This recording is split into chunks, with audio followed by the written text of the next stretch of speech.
Hi everyone, in this lesson, we'll be learning about the relationship between Kepler's third law of planetary motion, Newton's law of gravitation, and the concept of centripetal acceleration, especially how these three works together in circular orbits.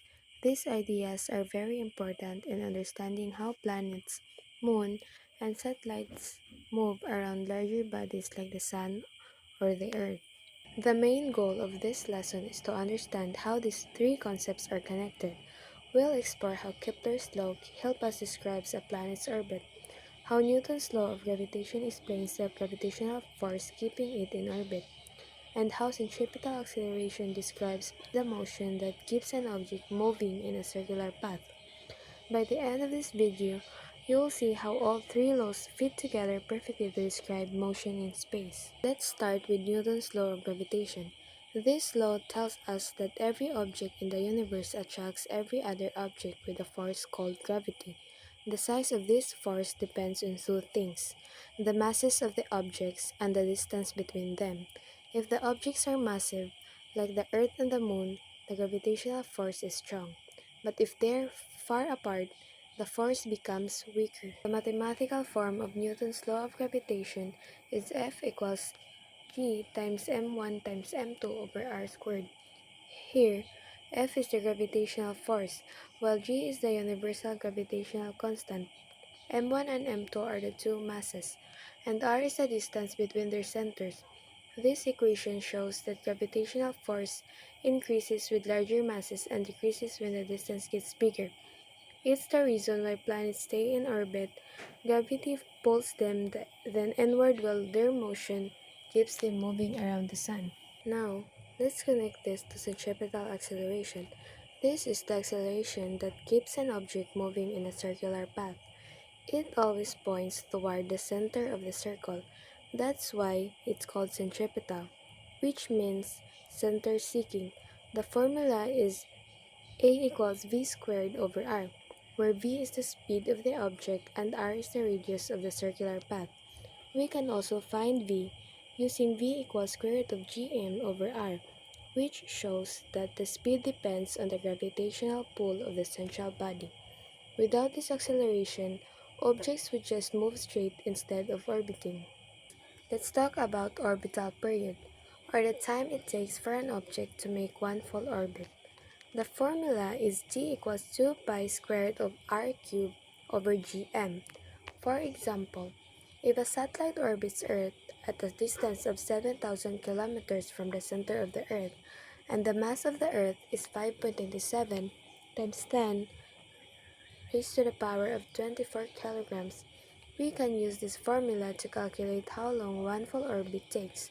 This helps scientists plan satellite paths and predict how fast they should move to stay in orbit.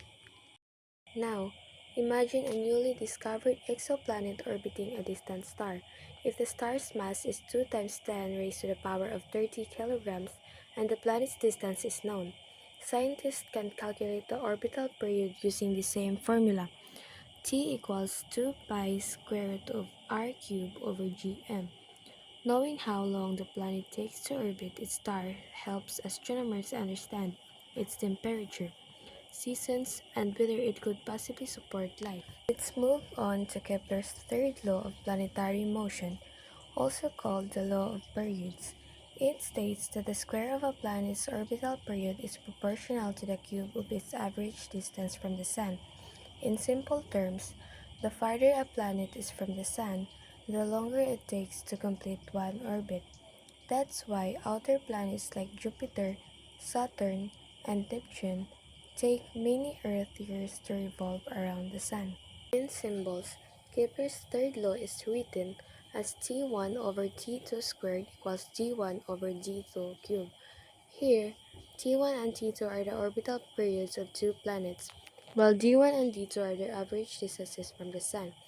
This relationship helps scientists compare planets. If you know one planet's distance and period, you can calculate another's easily. Apply that. Earth is one astronomical unit, or 1 AU, away from the Sun, and it takes 1 year to orbit.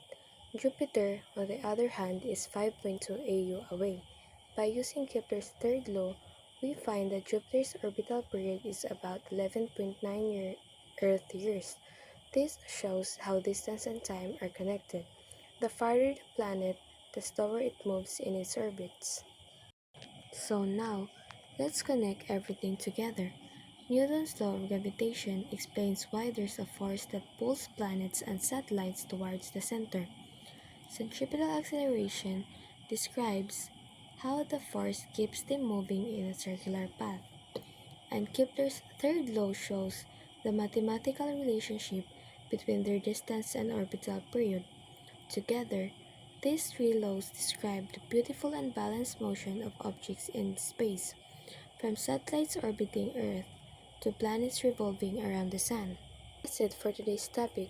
I hope you learned how these three important laws, Kepler's, Newton's, and centripetal, work together to explain orbital motion.